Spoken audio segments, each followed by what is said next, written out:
Hola, yo soy el pastor Vladi. Ese es el estudio del Evangelio según Marcos y hoy veremos el tema la parábola de la higuera.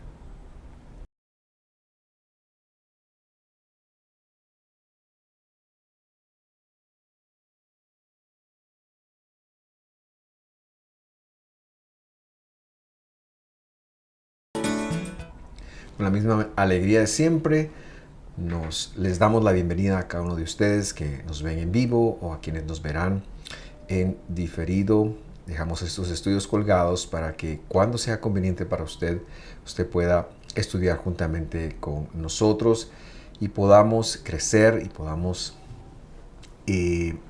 desarrollarnos un poquito más en el conocimiento de la Escritura del Señor. Vamos a hacer una oración para empezar en este momento y a partir de ahí pues ya entraremos de lleno al estudio. Señor, te damos gracias porque nos tienes una vez más acá.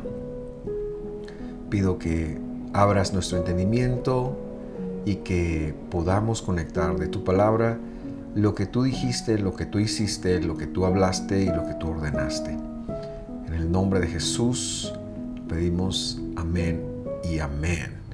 Muy bien, también estoy contento de celebrar el estudio 67 del Evangelio de Marcos. Estamos en la recta final, por lo menos en lo que a la vida de Jesús respecta, porque ya va llegando ese tiempo en donde después de la entrada final, Él estará sus últimos días viajando entre Betania y Jerusalén.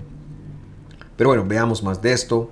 Antes, recordar que la semana pasada vimos la entrada triunfal a Jerusalén, que Él entró sobre un pollino, lo que esto representaba.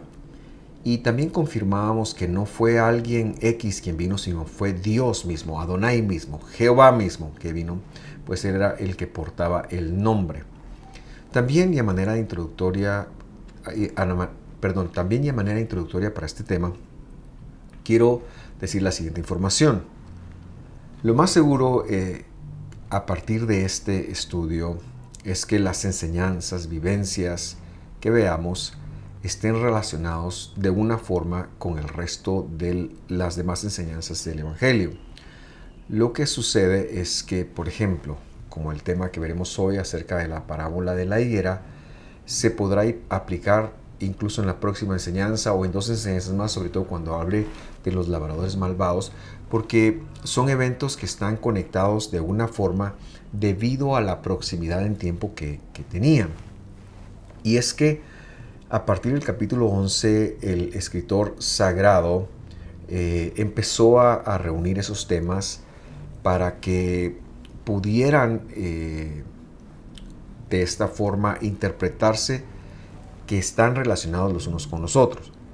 Y es por ello que también aprovecho para señalar que el Evangelio tiene que ser interpretado, si vamos a extraer la verdadera riqueza del mismo, desde su propio contexto judío del primer siglo y no lo que nosotros entendemos hoy. Ni siquiera podemos interpretarlo en el idioma griego que nos llega, porque sabemos que esto era una traducción del arameo que Jesús habló, que todos sus discípulos hablaron y en el cual pensaron. Entonces, por eso nosotros hacemos hincapié en la necesidad de seguir contextualizando la escritura. Empezamos con la lectura de hoy en el versículo 12, Marcos 11, 12, dice de la siguiente manera. Al día siguiente, cuando salieron de Betania, Jesús tuvo hambre y viendo de lejos una higuera con hojas, fue a ver si quizás pudiera hallar algo en ella. Cuando llegó a ella no encontró más que hojas porque no era tiempo de higos. Este pasaje es muy importante que lo entendamos de cómo pasó, porque hay un misterio muy grande acá. Y es que Jesús viene con hambre en tiempo de primavera. Sabemos que Jesús fue ofrecido en sacrificio en Pesaj, esto es marzo-abril, en el hemisferio norte, donde se localiza la tierra de Israel. Es un tiempo de primavera, no era tiempo de higos, no era tiempo que la higuera tuviera frutos. Y entonces parecería ser muy incongruente que el Señor estuviera buscando frutos, a menos que a pesar y aprovechando el hambre que él sentía y tenía, él va a dar una enseñanza metafórica que va más allá de lo que se puede ver o lo que se puede percibir. De hecho, esto es precisamente lo que ocurre. Leamos Miqueas capítulo 7. Voy a confirmar el verso ahora mismo. 1. Y dice así: Ay de mí, porque soy como los recogedores de frutos de verano, como los rebuscadores de la vendimia. No hay racimo de uvas que comer, ni higo temprano que tanto deseo. Esto ya nos enseña que el higo era una fruta de final de verano. Entonces, repetimos, no tiene sentido que aparentemente maldiga o desconecte la higuera por no tener fruto. Entonces, es allí donde nosotros conectamos que esta metáfora es una parábola y por eso le hemos puesto este título. Entonces, también tenemos que entender que históricamente en Israel, cuando las cosas iban bien, se hablaba de vid, de abundancia, había vino y gozo. Pero cuando las cosas no iban tan bien, entonces, como un plan de emergencia y de contingencia, se hablaba de los higos, de la te'ená, es como se dice higuera, porque era lo que podría, si había habido un mal año, lo que podría proveerles algo que comer al final del verano, cuando se estaba acabando la cosecha. Y esto es muy importante que lo conozcamos entonces, porque en Israel, si se hablaba de vid, se hablaba de un buen año; si se hablaba de higos, se hablaba de un mal año. Y esto no lo digo más que porque empecemos a cambiar o situarnos dentro del paradigma en el cual Jesús está hablando, que tiene que ver con lo que está ocurriendo, con las personas que dirigen el pueblo de Israel. Entonces, vamos a ver otra escritura de los profetas, pero antes de ver esta escritura, ¿qué quiere decir la higuera en función de lo que Jesús dijo en Marcos? Entonces, ¿quién o qué es la higuera? ¿A quiénes se refiere cuando ahora se dirige a la higuera, cuando está buscando fruto de la higuera? Por supuesto, él tiene hambre y seguramente sí buscó fruto y seguramente sí, al decir las palabras, porque la escritura misma lo narra más adelante, la higuera se secó. Pero tenemos que entender que va más allá del árbol que él vio, sino que es una figura parabólica. Entonces, para empezar a responder, vamos a Oseas capítulo 9, versículo 10. Y dice allí: como uvas en el desierto hallé Israel. Es decir, algo que refresca en el desierto. Como las primicias de la higuera en su primera cosecha vi a sus padres. Pero fueron a Baal peor y se consagraron a la vergüenza y se hicieron tan abominables como lo que amaban. Entonces vemos que ya aquí hay una comparación de la higuera y de la vid a los padres, a los dirigentes de Israel. En este caso se refiere a aquellos que estaban en el desierto, que vieron a Baal peor, que eran patriarcas, que eran gente que había salido de Egipto y que había caído en el desierto también, pero que antecedieron a las personas y que los del primer siglo los recordaban como una herencia. Otros versículos importantes para conectar también son, por ejemplo, Joel 2:22. Y ahí dice: no tengan miedo, animales del campo, pues en las praderas abundará el pasto, los árboles darán su fruto, las higueras y las vides florecerán de nuevo. Y esto es muy interesante porque aquí los animales del campo representan al pueblo en común, y ya vemos que el pueblo en común se le está diciendo que la higuera y la vid florecerán de nuevo. Es decir, no solo era en función de su alimento, sino también en función de su alimento espiritual. Versículo 23. Regocíjense, habitantes de Jerusalén. Regocíjense en el Señor su Dios, porque las lluvias que Él envía son muestras de su perdón. Una vez más vendrán las lluvias de otoño, además de las primaveras, siempre en la cantidad y en los tiempos oportunos. Entonces, Si usted lee el libro de Joel en el primer capítulo, se ve que han habido tantas plagas que han dejado a Israel, en este caso ya solo representado por la tribu de Judá y de Benjamín, les han dejado hambrientos, y quizás no solo hambrientos de la comida física, sino también de la comida espiritual. Marcos entonces está hablando de un grupo de personas, no es a un árbol que le está hablando específicamente, repito, aunque sí este árbol lo resiente y nosotros podemos perdernos en ver esto, pero el Señor está abriendo algo mucho más profundo, un misterio que tiene que ver con las personas. Veamos un poquito más quiénes son estas personas. Amós capítulo 8 versículo 1 dice así: luego Dios el Señor me mostró en una visión una canasta llena de fruta madura y me preguntó. La palabra que se traduce como fruta madura es la palabra kayitz, que es la forma, por ser una fruta del final del verano, que ya estaba madurada. Es otra forma en la que se entendía a la higuera también en Israel. Y por eso, repito, el contexto es importante que lo sepamos para interpretar las palabras de Jesús. Versículo 2 de Amós 8. ¿Qué ves, Amós? Yo le contesté, una canasta llena de fruta madura. Luego el Señor me dijo, esta fruta representa a mi pueblo Israel, probablemente higo, pues ya está maduro para recibir el castigo que merece, de modo que no voy a perdonarlo más. Verso 3. El día que lo castigue, en el templo se entonarán cantos fúnebres en vez de alabanzas alegres.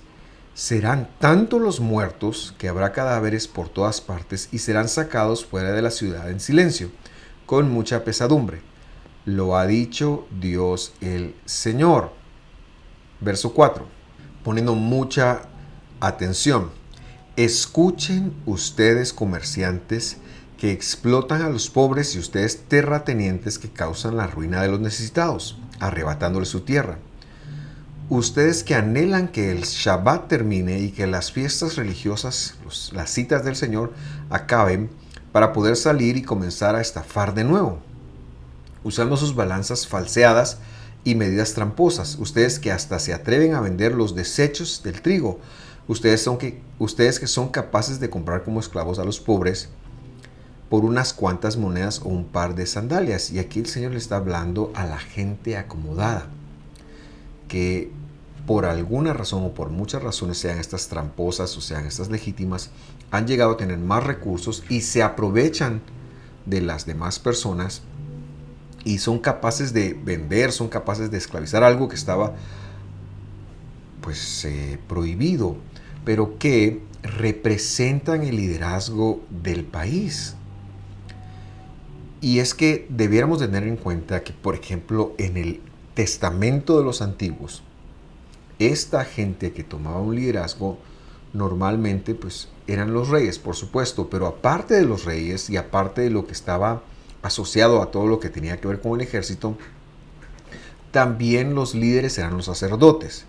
Así que en primer lugar, los responsables de que el bienestar del pueblo vaya bien, porque eran los responsables de compartir los secretos de la Torá, las verdades de la palabra de Dios con el pueblo, los responsables son, en primer lugar, los sacerdotes. En segundo lugar, los levitas. Históricamente, los levitas y los sacerdotes fallaron.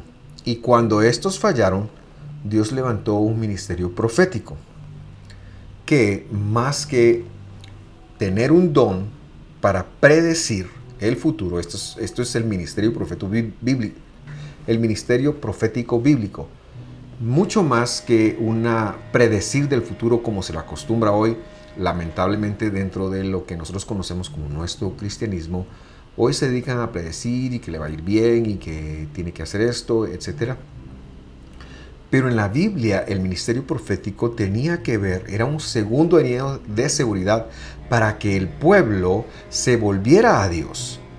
La exhortación principal era que se volvieran a la palabra, a la Torá de Dios y evitar la desgracia que sería inminente si no se regresaban a Dios. Y eso es lo que decían ellos. Miren, si ustedes no se vuelven a Dios, va a venir Babilonia. Si ustedes no se vuelven a Dios, va a surgir un rey.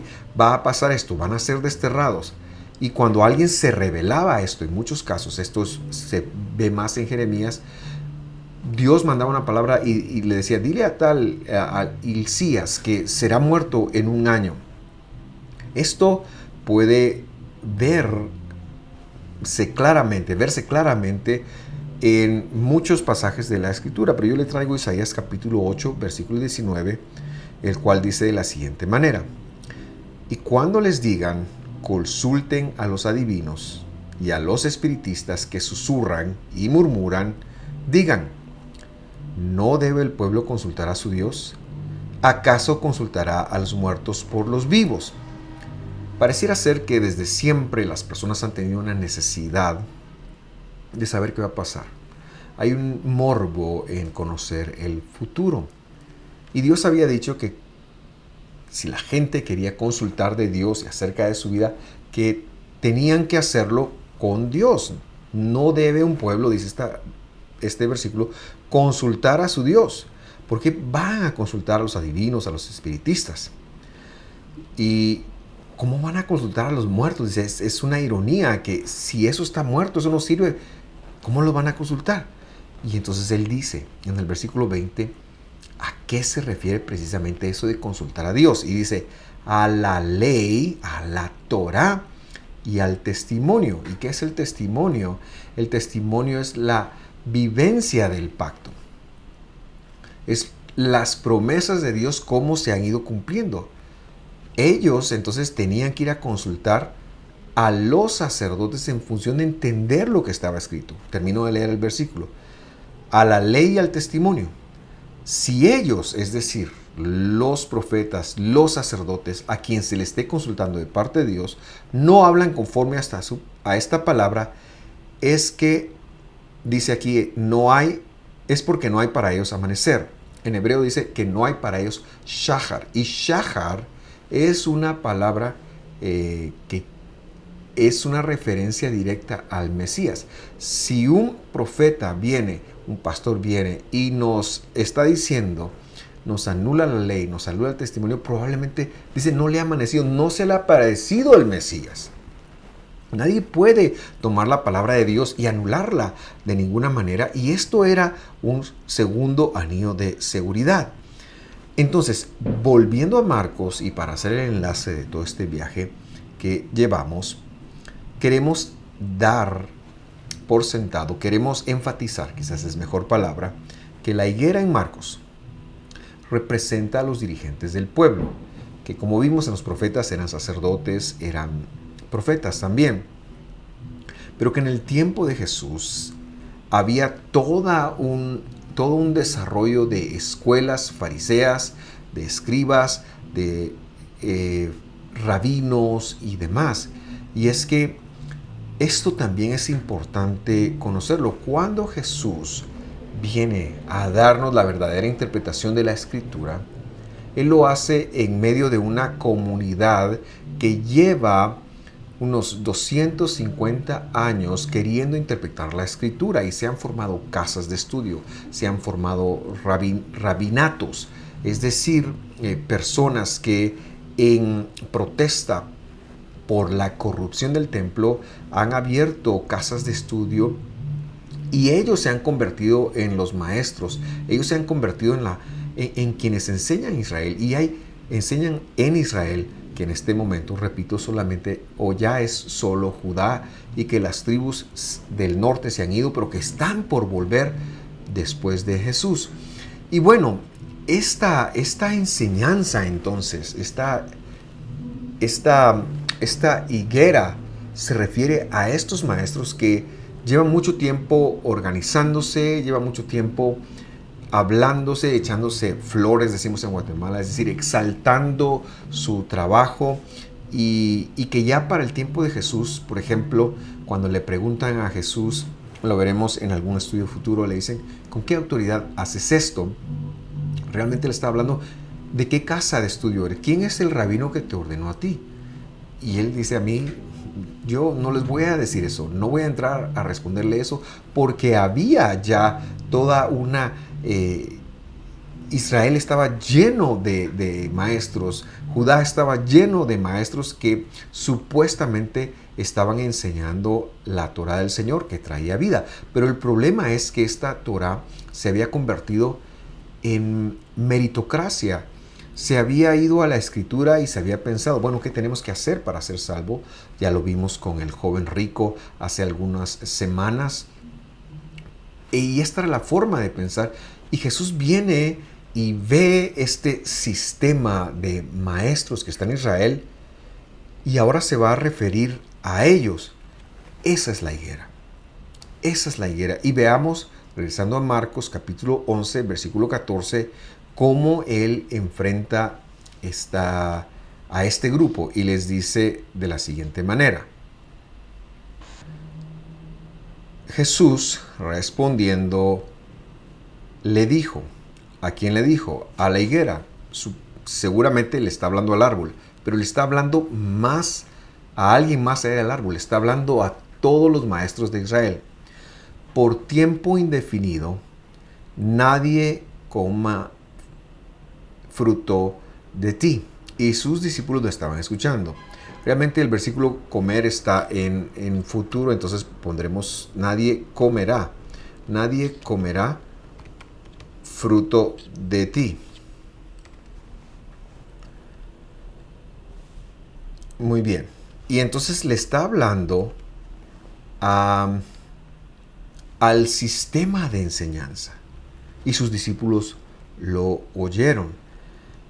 En las traducciones que consulté, se da una mala forma de decirlo. Dicen nunca nadie. Pero en griego usa la traducción de la palabra olam. Y sabemos que esto es por un tiempo indefinido. Y entonces le está hablando al sistema que supuestamente enseñaba a Israel en el primer siglo. Especialmente esto está dentro del movimiento fariseo, que luego fue heredado por los rabinos, y que Jesús les dice, mira, va a haber muy poco fruto de parte de ustedes. Y por eso es que cuando el Israel del Señor empieza a entrar, no se basó en ese sistema. Al contrario, el Evangelio se construyó sobre el fundamento que fueron los 12 apóstoles del Señor y los profetas.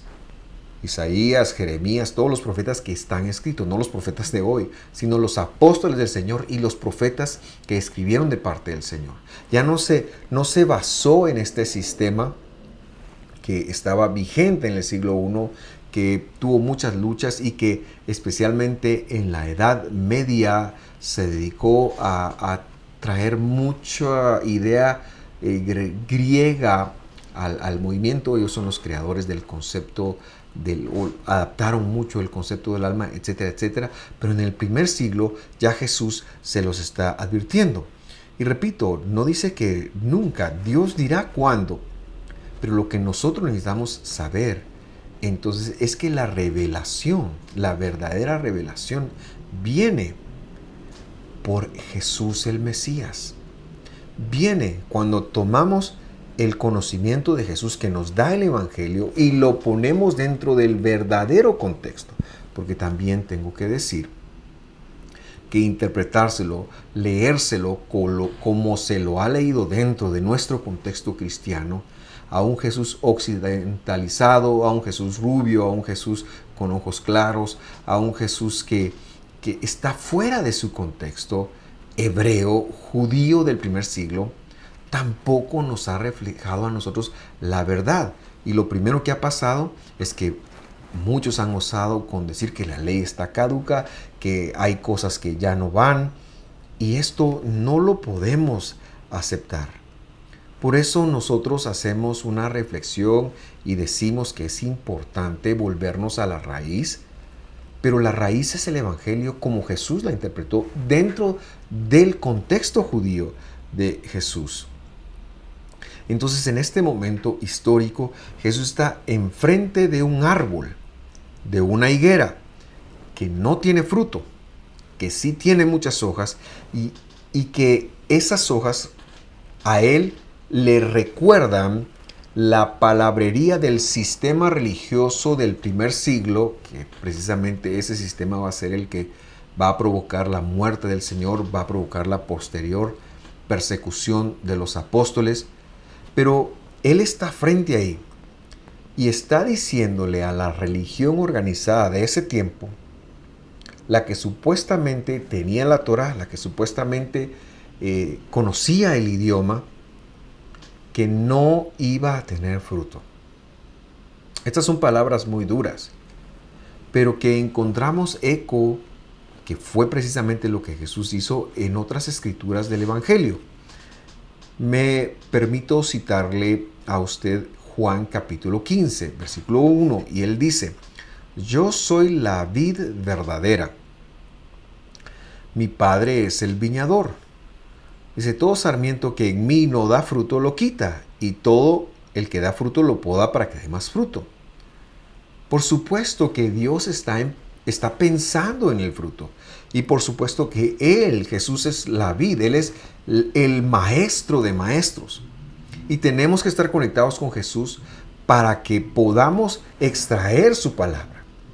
Y soy muy enfático en decirlo y en repetirlo. Si no hay una conexión con Jesús y se va a extraer cualquier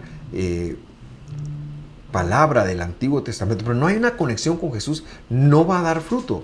Pero también tengo que decir que si supuestamente se está conectado con Jesús, no se puede pensar que el Antiguo Testamento, el Testamento de los Antiguos, me gusta decirlo más a mí, está anulado, ya no va, que los mandamientos ya no van, porque esto va en contra de lo que Jesús ha enseñado. Y entonces hoy yo hago esa reflexión aquí con ustedes, porque si Jesús lo hizo hacia el sistema del primer siglo, del rabinato, nosotros hoy también tenemos que reconocer eso, tenemos que saberlo, pero hacer la reflexión para nosotros los creyentes del siglo XXI, que no podemos aceptar que alguien venga, no importa si sea un super mega apóstol o super profeta, a decirnos, el Antiguo Testamento ya no vale, nadie tiene la autoridad para anular la palabra de Dios. Versículo 3, regreso a la lectura de Juan 15.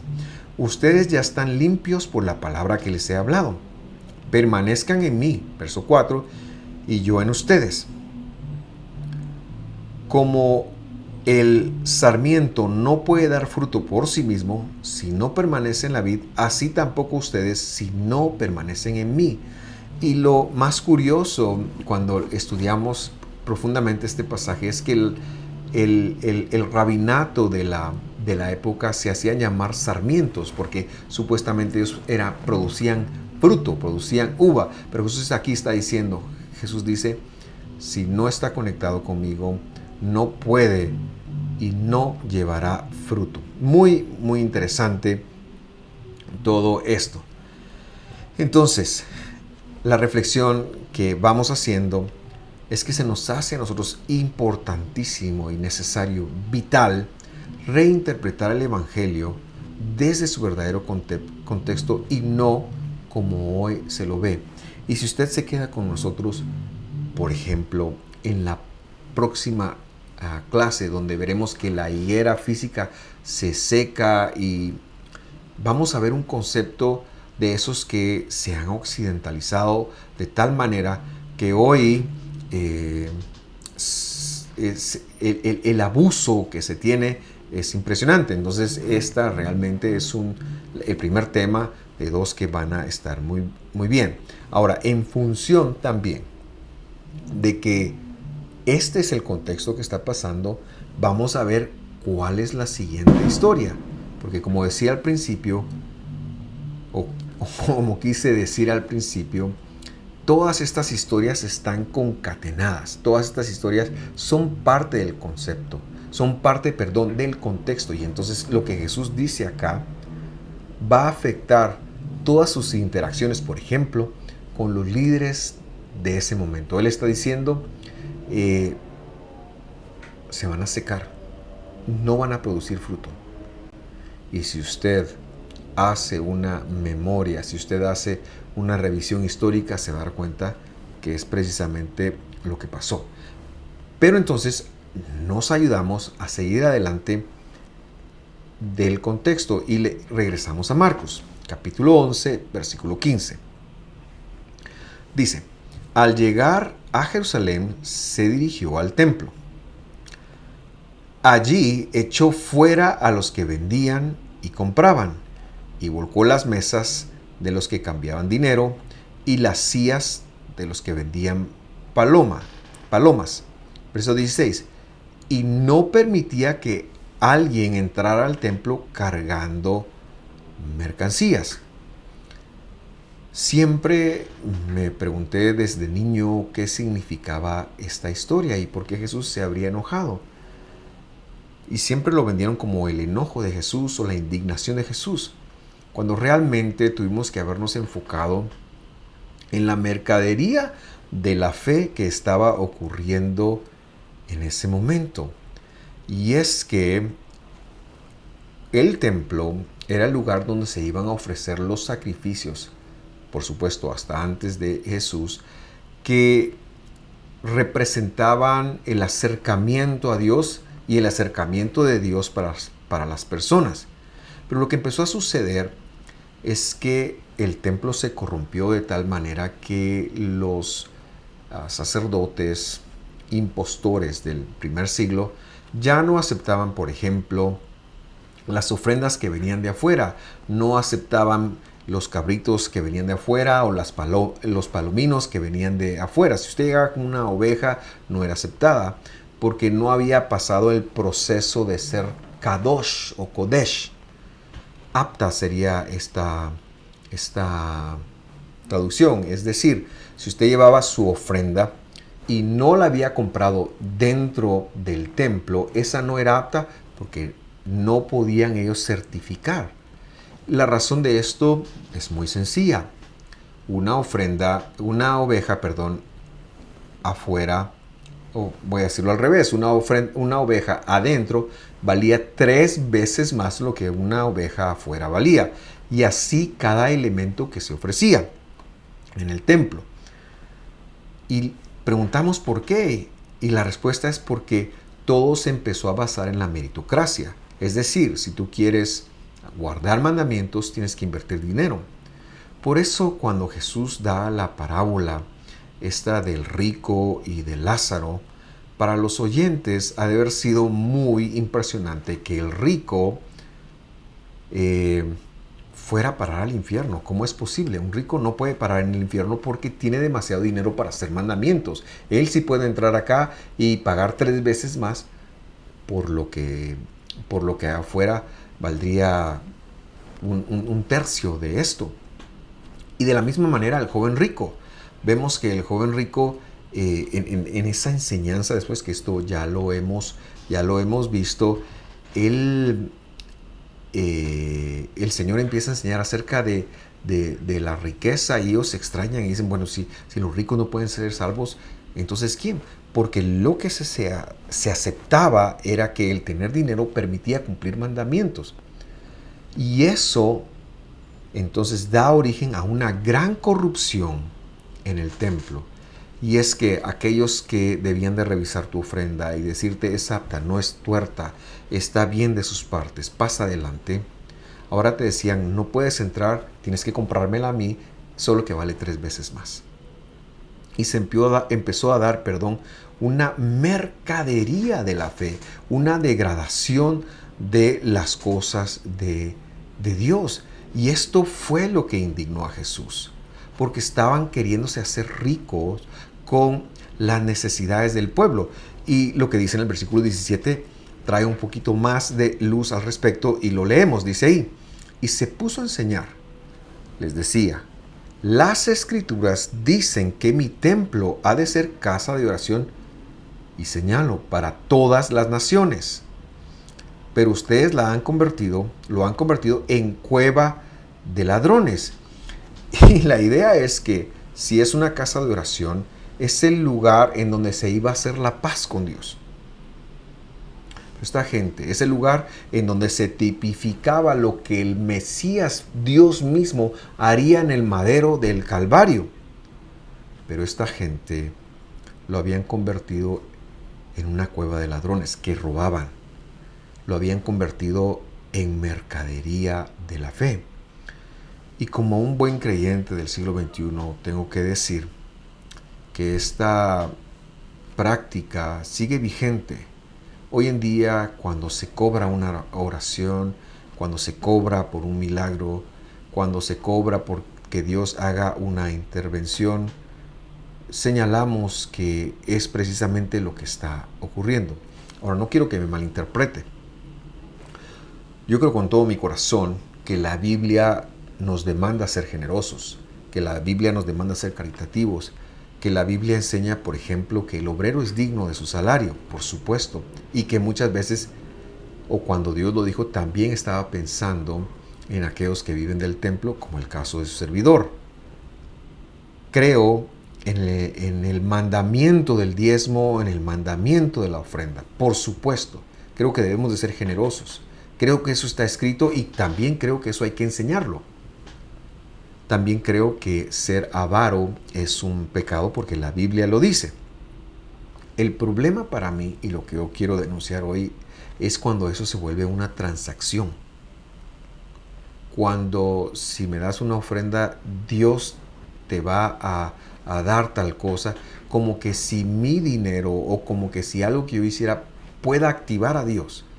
Cuando esa enseñanza de que si tú quieres activar a Dios, si quieres un milagro, entonces tienes que hacer esto, eso es lo que llamamos mercadería de fe. Por supuesto, y repito, creo en la generosidad. Pienso que la generosidad es un don de Dios. Y pienso que si usted quiere reconocerle a alguien una bendición, una oración, está muy bien. Pero lo que no creo es en la enseñanza que diga que si tú quieres activar a Dios, tienes que dar algo. A eso me refiero con mercadería de la fe. Espero haberme explicado. Si tiene alguna duda, por favor, déjelo en los comentarios. Esto es lo que entonces a Jesús le molesta y él dice, esta higuera, esta enseñanza, esta forma de hacer las cosas no tiene fruto, no va a tener fruto. Y terminemos de leer lo que dicen los últimos 2 versículos que vamos a leer hoy, empezando por el 18. Dice, cuando los jefes de los sacerdotes y de los maestros de la ley, a ellos se refería, por supuesto, oyeron esto, comenzaron a urdir un plan para matar a Jesús. Le tenían miedo a Jesús porque toda la gente estaba maravillada con su enseñanza. Y cuando se hizo de noche, Jesús y sus discípulos salieron de la ciudad. Recordamos entonces que este evento que se da, este evento frente a la higuera, donde Jesús habla estas palabras, en primer lugar, sí está frente a la higuera, sí está hablándole a la higuera. Pero en segundo lugar, es una parábola de los dirigentes de Israel. No es una parábola antisemita. Él no está diciéndoles que están malditos para siempre.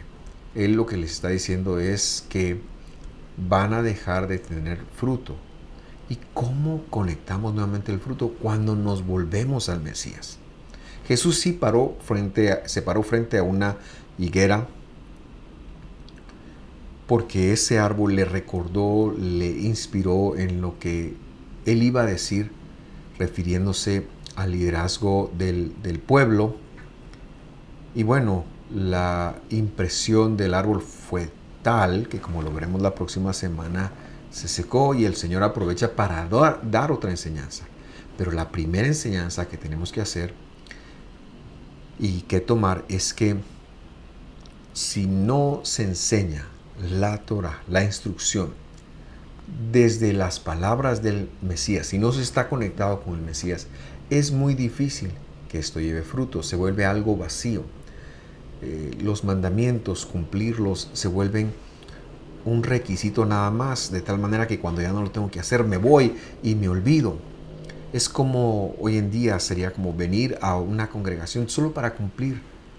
Y cuando salgo, me voy a casa igual, me comporto igual, no tomo algo, sino que voy a cumplir. Como quien dice, el que peca y ora empata.